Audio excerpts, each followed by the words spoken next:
Hello, we are going to begin reading Sideways Stories from Wayside School by Sachar, and we're going to begin with the introduction. This book contains 30 stories about the children and teachers at Wayside School.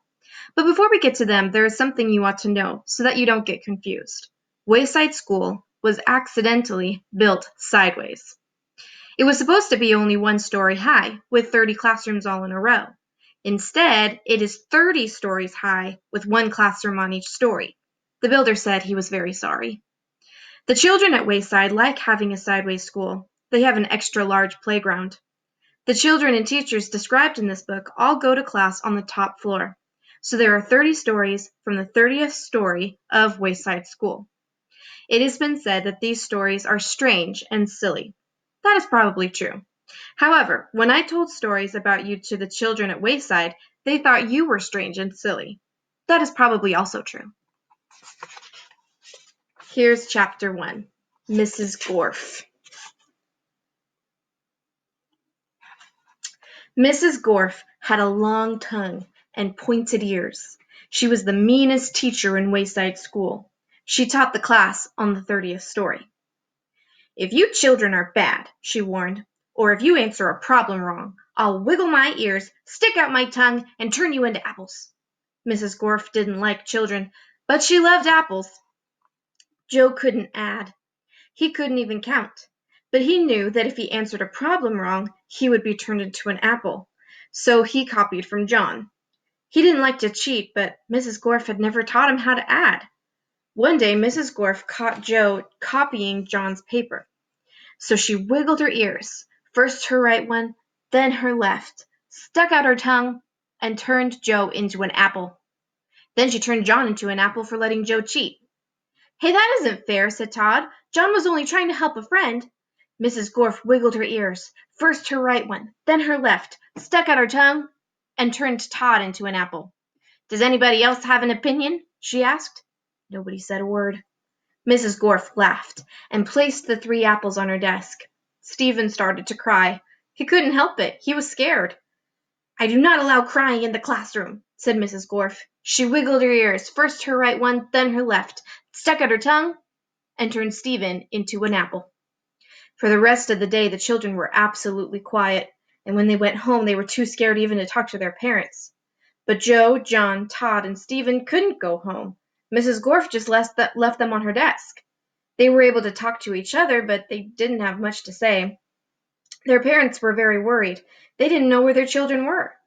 Nobody seemed to know. The next day, Kathy was late for school. As soon as she walked in, Mrs. Gorf turned her into an apple. Paul sneezed during class. He was turned into an apple. Nancy said, "Bless you," when Paul sneezed. Mrs. Gorf wiggled her ears, first her right one, then her left, stuck out her tongue, and turned Nancy into an apple. Terence fell out of his chair. He was turned into an apple. Mauricia tried to run away. She was halfway to the door as Mrs. Gorf's right ear began to wiggle. When she reached the door, Mrs. Gorf's left ear began to wiggle. Mauricia opened the door and had one foot outside when Mrs. Gorf stuck out her tongue. Mauricia became an apple. Mrs. Gorf picked up the apple from the floor and put it on her desk with the others. Then a funny thing happened. Mrs. Gorf turned around and fell over a piece of chalk.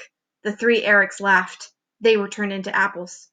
Mrs. Gorf had a dozen apples on her desk. Joe, John, Todd, Stephen, Kathy, Paul, Nancy, Terence, Mauricia, and the 3 Erics, Eric Fry, Eric Bacon, and Eric Evans. Lewis, the yard teacher, walked into the classroom. He had missed the children at recess. He had heard that Mrs. Gorf was a mean teacher, so he came up to investigate. He saw the 12 apples on Mrs. Gorf's desk. "I must be wrong," he thought. "She must be a good teacher if so many children bring her apples." He walked back down to the playground. The next day, a dozen more children were turned into apples. Lewis, the yard teacher, came back into the room. He saw 24 apples on Mrs. Gorf's desk. There were only 3 children left in the class. She must be the best teacher in the world, he thought. By the end of the week, all of the children were apples. Mrs. Gorf was very happy. "Now I can go home," she said. "I don't have to teach anymore. I won't have to walk up 30 flights of stairs ever again." "You're not going anywhere," shouted Todd. He jumped off the desk and bopped Mrs. Gorf on the nose. The rest of the apples followed. Mrs. Gorf fell on the floor. The apples jumped all over her. "Stop!" she shouted, "or I'll turn you into applesauce!" But the apples didn't stop, and Mrs. Gorf could do nothing about it. "Turn us back into children!" Todd demanded. Mrs. Gorf had no choice. She stuck out her tongue, wiggled her ears, this time the left one first, then her right, and turned the apples back into children. "All right," said Marcia. "Let's go get Louis. He'll know what to do." "No!" screamed Mrs. Gorf. "I'll turn you back into apples." She wiggled her ears, first her right one, then her left, and stuck out her tongue. But Jenny held up a mirror, and Mrs. Gorf turned herself into an apple. The children didn't know what to do. They didn't have a teacher. Even though Mrs. Gorf was mean, they didn't think it was right to leave her as an apple, but none of them knew how to wiggle their ears. Louis, the art teacher, walked in. "Where's Mrs. Gorf?" he asked. Nobody said a word. "Boy, am I hungry," said Louis. "I don't think Mrs. Gorf would mind if I ate this apple. After all, she always has so many." He picked up the apple, which was really Mrs. Gorf, shined it up on his shirt, and ate it. And that's the end of chapter 1.